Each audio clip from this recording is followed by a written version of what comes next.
44-30. We gave up 44 points to the Detroit Lions today. One thing that we don't talk about enough that was extremely apparent in this game, at least from my eyes, the special teams got their ass whipped today. Special teams were awful. I don't know how many times the Detroit Lions got it to at least the 40 on the kickoffs. How many times are we going to allow that team to go beyond the 40, hit midfield every time we kick the ball off to them? And Turpin can barely get past the 30-yard line. The special teams was awful in this game. Extremely awful. When you have two teams like this who have so much offensive firepower, special teams is big because of field position. When you give the Lions such great field position on every kickoff return, you are at a deficit. You're giving them prime field position every single fucking time. You would have been better off just kicking the shit out of bounds. You would have saved a few yards instead of them getting it at the 44 or at the 50, and they'll get it at the 40. At least you save a couple yards here or there. That's how ineffective the special teams were today. The offense decided to come alive in the second half. We had to rely on Brandon Aubrey for a large percentage of this game, which is a travesty. CeeDee Lamb reaching up for a ball, hit his head awkwardly. He was out with a concussion. He had over 100 yards, so he was cooking them. But he had over 100 yards. They bracketed GP all night. There was not much you could do with him.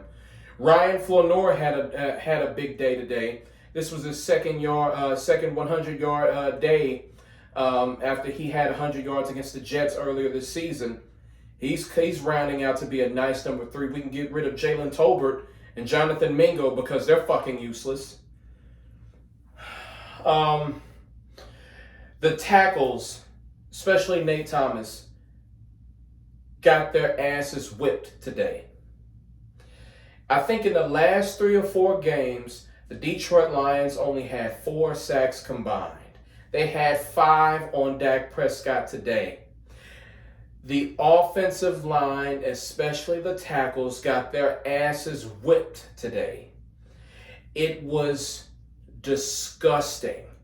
It was acid being thrown in my eyes watching Nate Thomas getting bullied by Aiden Hutchinson. And he normally plays on the other side. But they're like, oh, Tyler Garden is out. Let's go take advantage of the mismatch.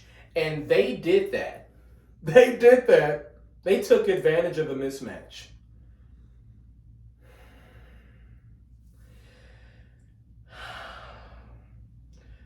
There was a point in this game where we got back within 3 points. It was a 3-point game. We fought back and got within 3 points, and then the defense just got smoked again. Allow a touchdown again. The secondary got cooked today. Now, the thing is, we couldn't generate much pressure. We couldn't really generate anything today. But Jared Goff, he was like, you know what? I'm going to get the ball out of my hands extremely quickly. I'm going to get the ball out. I know where I need to go. My receivers know where we need to go. Amon-Ra St. Brown playing today really hampered our chances. I thought that he was going to be out this week. I was like, man, he's got a low ankle sprain. He's going to take a week to heal up. He'll come in the next week. But he decided to play today, and he was big for the Lions today. He was big for them. Our secondary was absolute ass today. They couldn't be saved by the pass rush. When the pass rush is on, when it's on, the secondary can play more free. But when it isn't on, they are exposed. Savon Ravel, the rookie, I don't want to be too hard on the young man. He's coming off of a devastating injury. This is his, fourth game in the NFL? He had his rookie moment. He's going against Amon-Ra St. Brown. He's going against Jameson Williams. That's a tall order. That's a very tall order to ask him to go out there and do that. You know, there were a lot of cases where I would prefer Bland out there on Amon-Ra St. Brown. I would have preferred that, but I don't know. And the scheme today was not the greatest in my opinion. On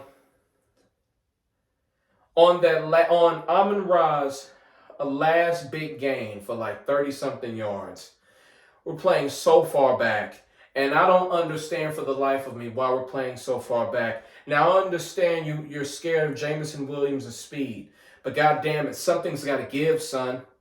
Something's got to give. I know you are afraid of his speed, but something's got to give. You cannot give Amon-Ra St. Brown that much cushion. He is, when the game is on the line, the ball is going to him. It's not going to go to Jameson Williams. It's not going to go to him. Jameson Williams got stones for hands. He's capable of making big plays. We know that. He got lightning fast speed. But when the game is on the line or when you need something, they're going to go to Amon-Ra St. Brown. And that's what they did. And the defense, Matt Eberflus, should have known that. You cannot give him that much fucking space. The secondary got cooked. The pass rush was largely nullified. Detroit's offensive line played pretty damn good, considering they had some weaknesses in the interior offensive line. And then Jared Goff being smart enough, understanding that, hey, I have weaknesses in the interior O-line. I need to get the ball out of my hands as quickly as possible. I need to be decisive with the ball, and he was. I think we only got one sack on Jared Goff today. Only one. And then Jake Ferguson. Jake Ferguson,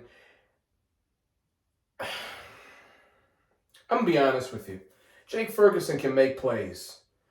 But I've never really been a huge fan of Jake Ferguson. I think he's extremely overrated by the fans and the Cowboys front office and these coaches. I think he's extremely overrated. I do.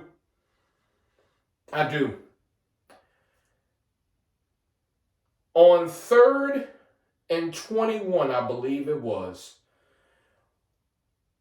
you get 4 yards, you get stymied. Why are you fighting for extra yards on 3rd and 20-something? Why are you fighting for yards? Why? For the life of me, just take the yards, go down. We can give Brandon Aubrey another shot at a field goal. Instead, you decide to fight for fucking extra yards on 3rd and 20-something. I don't understand for the life of me what's going through your fucking mind to do some stupid shit like that. It's over with. The play is done. It's not 3rd and 5 and you're fighting for the extra yard. It's 3rd and 21, son. Use your brain. If you have one, use it. Situational awareness, son. And it's not football IQ. It's just general fucking IQ. Use your intellect if you haven't, Jake Ferguson. On 3rd and 21, why? And you get 4 yards and you're stymied. Why in the fuck are you trying to fight? Why? You are not anywhere close enough to the first down. Nowhere close. Go down. You got 4 yards. You made it a little bit easier for Brandon Aubrey. Go fucking down. Instead, you want to fight for a fucking yard that's meaningless. You idiot. You change these little wrinkles by Jake Ferguson changes the complexions of games. This is not the first time he's done this. Fighting for yards when he needs to go down and he fumbles. George Pickens had that shit today. Thank God we recovered it. George Pickens, Jake Ferguson trying to fight for yards. You need to know when it's over. Hit the deck. Hit the fucking deck. And then there was a pass interference on George Pickens that would have gotten us in inside the 5-yard line. And then it was nullified by Jake Ferguson. Hands to the face mask. Like hands to the face. He damn near took I think it was Aiden Hutchinson. He damn near took his fucking helmet off. Nullified the pass interference. You idiot. Jake Ferguson is over fucking rated. His IQ is questionable at best. What a fucking idiot. I keep seeing this shit from him time in and time out. The reason why it's not being called out is because we were on a 3-game win streak.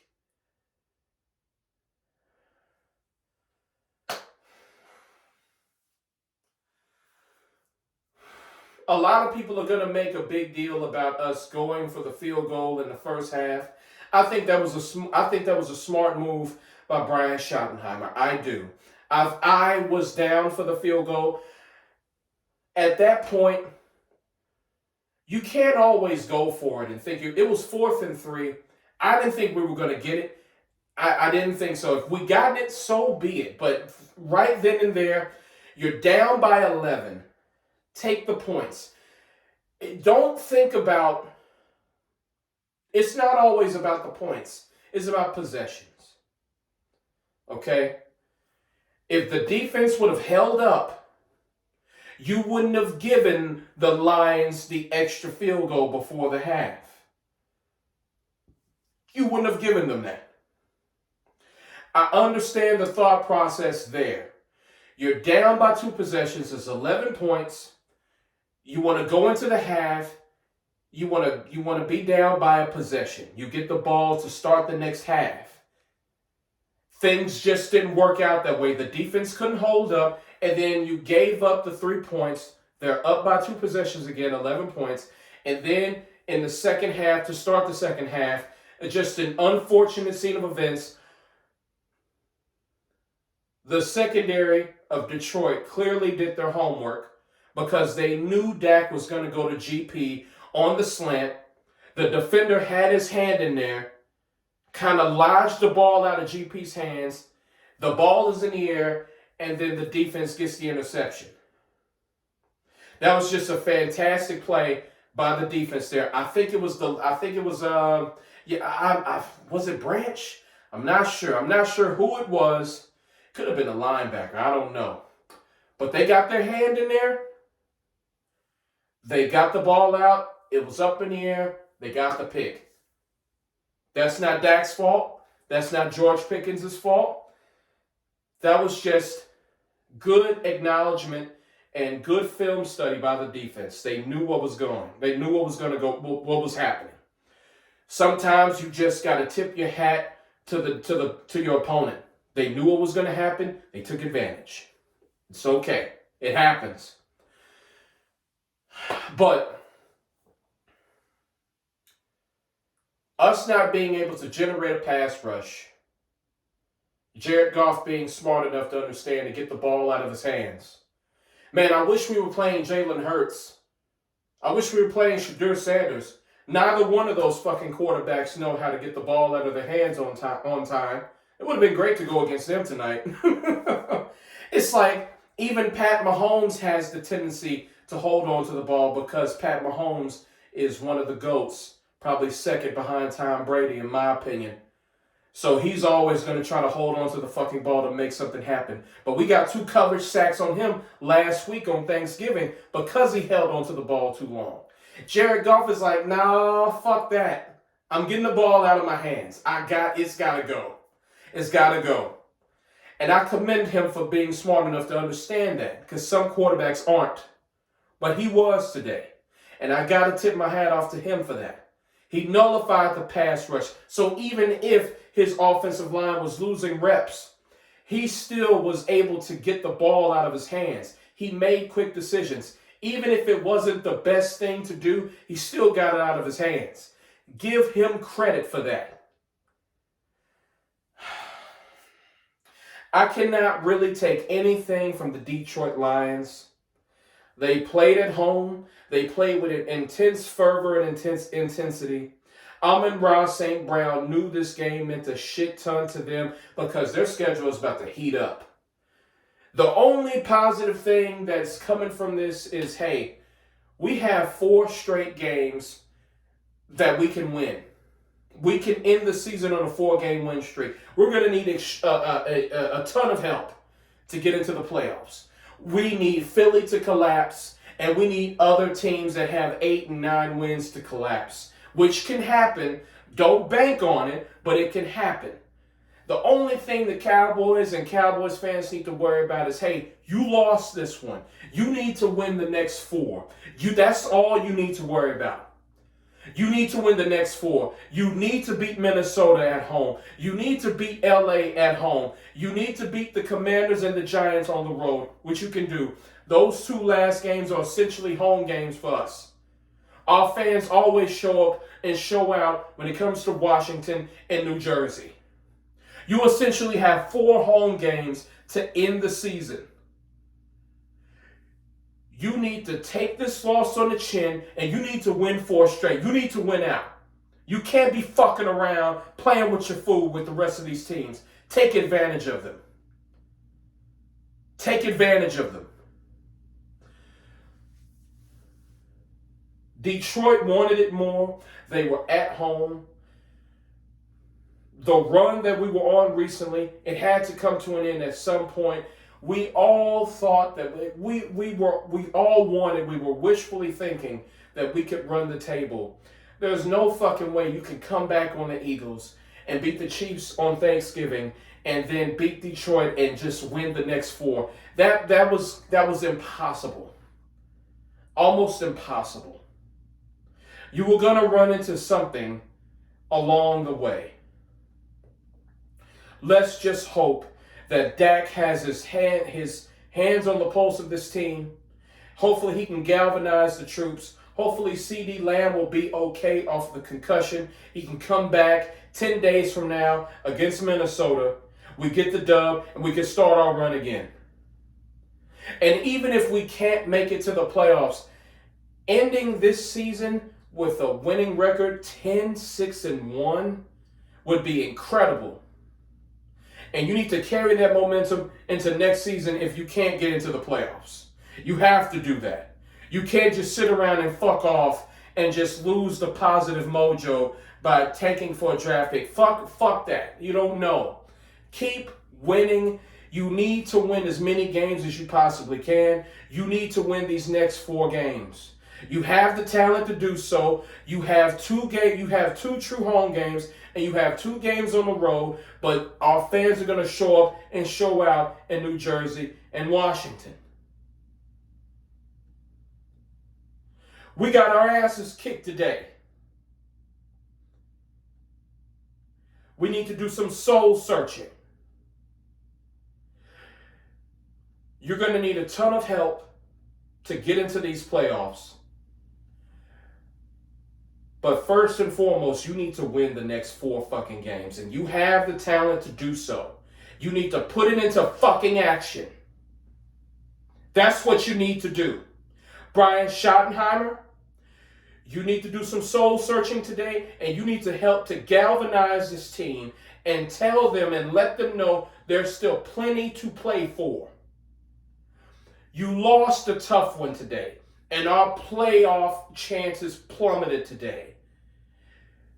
At the end of the day, you're still in it. You're still not officially eliminated. You can still win 10 games. You just got to do what you got to fucking do. Just get your fucking ass up off of the ground and keep going. All right, my brothers. Take heed. Peace.